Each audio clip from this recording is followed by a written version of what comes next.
Big stocks का sting आपकी screen पर आ गया है। आज के बिग स्टॉक्स कौन कौन से?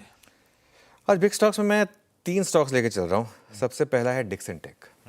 आज डिक्सन टेक को ग्रीन में लिया है। देखिए, ये इस देश के सबसे बड़े वेल्थ क्रिएटर्स में से एक है। आपको याद होगा, मैंने एक बात कही थी कि एक केस स्टडी है और मुझे एक बहुत शानदार मौका मिला था एक डिक्सन स्टोरी करके एक पार्ट प्रेजेंटेशन में हिस्सा बनने का। मैं देखा था वो, और जो इस कंपनी ने किया है पिछले 5-6 साल में वो काबिल तारीफ़ है। एक होम ग्रोन कंपनी कैसे इतना बड़ा एक मार्केट कैप पर आ गई है। ये स्टॉक महंगा है, हमेशा महंगा था, आगे भी महंगा रहेगा। एक नए कारोबार में उतर रही है अभी ये कंपनी। क्या है वो? कैमरा और फिंगरप्रिंट मॉड्यूल। तो एक क्यूटेक कंपनी है जिसमें वो 51% हिस्सा खरीद रहे हैं उस फोरे के लिए। आज सुबह 2 ब्रोकरेज रिपोर्ट्स आई, कुछ देर में डिटेल में शेयर के साथ डिस्कस करेंगे। नमूरा की बाय की रेटिंग है 21,400 का टारगेट है, और CLSA की आउट परफॉर्म की रेटिंग है 19,000 का टारगेट है। अग्रेसिव टारगेट्स हैं। ये ग्रीन में लिया है।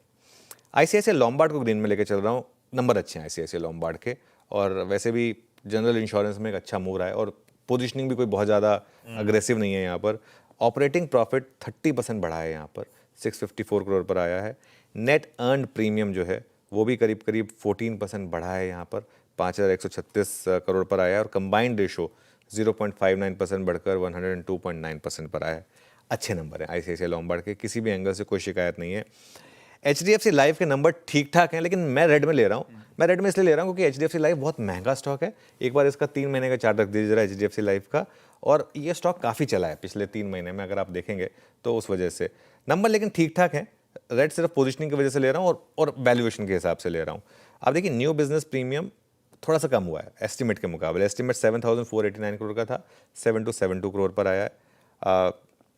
टोटल APE थोड़ा सा अनुमान से बेहतर है, 3,186 करोड़ के मुकाबले 3,225 करोड़ है, और रिटेल APE ऑलमोस्ट अनुमान के मुताबिक है। वैल्यू ऑफ न्यू बिजनेस भी अनुमान के मुताबिक है, लेकिन जो वैल्यू ऑफ न्यू बिजनेस का मार्जिन है वो थोड़ा कम है। मतलब न्यू बिजनेस जो उनको मिल रहा है थोड़ा कम मार्जिन पे मिल रहा है। 25.1%, एस्टिमेट था 25.63% का।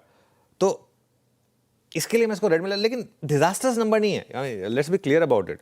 और लोअर लेवल पर हो सकता है रिकवरी भी आ जाए, लोअर लेवल पर बाइंग भी आ सकती है, लेकिन इन नंबर के बेसिस पे मुझे नहीं लगता कि स्टॉक में कोई बहुत बड़ी रैली हो सकती है। तो लेट्स सी, बाकी तो मार्केट सुप्रीम है, आज जो मार्केट करेगा उसको हम रिस्पेक्ट देंगे, लेकिन ये आज के हमारे 3 बिग स्टॉक्स हो जाएंगे, 2 ग्रीन और 1 रेड। बाकी PVR वगैरह मैंने लिया नहीं क्योंकि वो पहले भी चर्चा हो गई, वो पहले चर्चा हो गई, वो ऑब्वियस है उसमें। तो मतलब उसके बाद इतने बड़े गैप डाउन के बाद क्या ट्रेड बचेगा या नहीं बचेगा, कौन बता सकता है उसको। तो